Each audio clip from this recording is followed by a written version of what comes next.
I pasted in the C code into this assembly file so that we can see what the original program was doing. And it's very simple. It's just using printf to print out hello world and returning 0. And in our case, down in our assembly part, we're using invoke to call the printf function that's in the C standard library. And we're handing it this message here, message 1, which has hello world in quotation marks and 0AH and then 0. So this 0AH is needed because in assembly the \n for the new line is not interpreted correctly.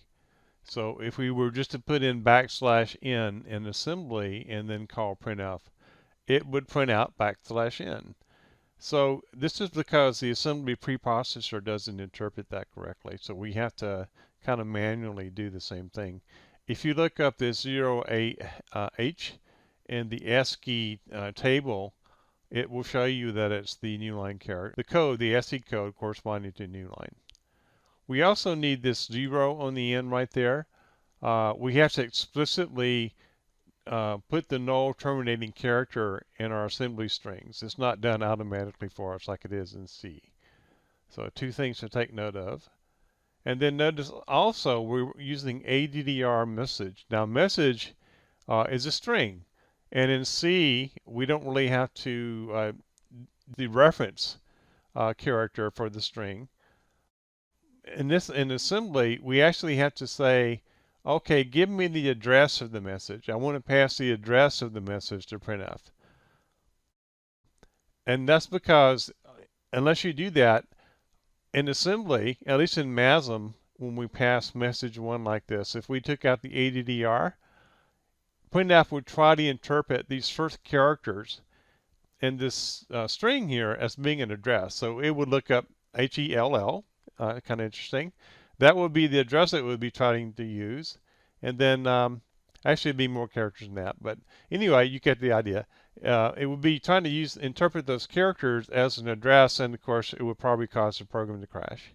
So we need this ADDR in front of message in order to pass the message, or a pointer to the message to printf.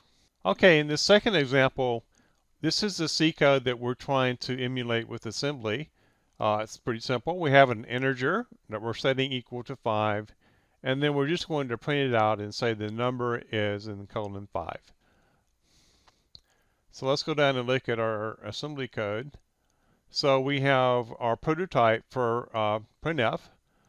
And notice in this case, we do have the pointer to a byte like we had before. And then after that, we have print list and then colon vararg, V-A-R-A-R-G. First of all, I didn't mention this earlier, but when we use pointer like this, that's kind of modifying this byte. So instead of pointing at a byte variable, it's telling the assembler to make it a pointer to a byte or the address of a byte variable. So that's what that is doing. And then vararg is a special type of, it's a type that applies to multiple types or multiple parameters that can be passed to a function. So, well, it turns out the best documentation I could find was on Stack Overflow.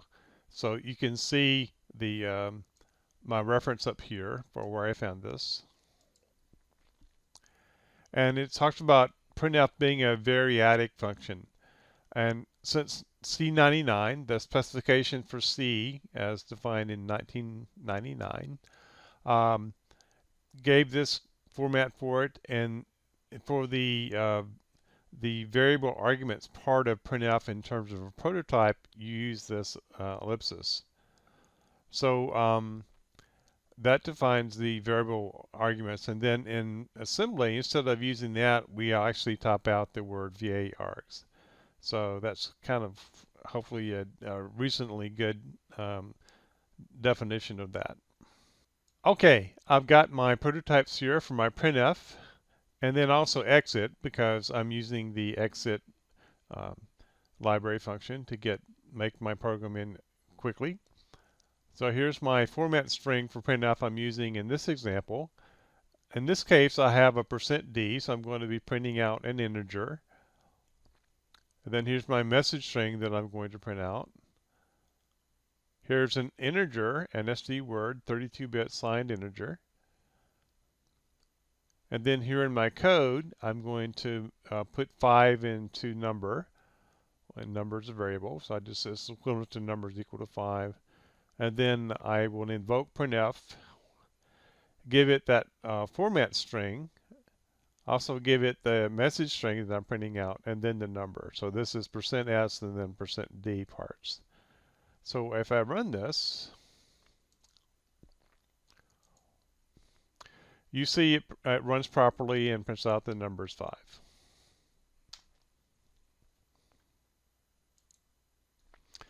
When you were looking at this code, you might have asked yourself, could this be simpler? Yes, it could have been. This is what you could have done instead. You could have said for the format string, just put the number is part in the format string itself along with %d for the integer that will be printed. And then I got rid of my message part here. I just commented that out. I commented out the original invoke and then put in my new printf with just the format string being passed to it and then the number. So I got rid of this this string here. So the reason I think the author did this is he wanted to show you both the %s and %d. So sort of using printf to print out both a string using the format character for the string and then the number itself. But yes, it could have been simpler. Now we're going to be looking at an input example. So I'll turn the magnifier back on.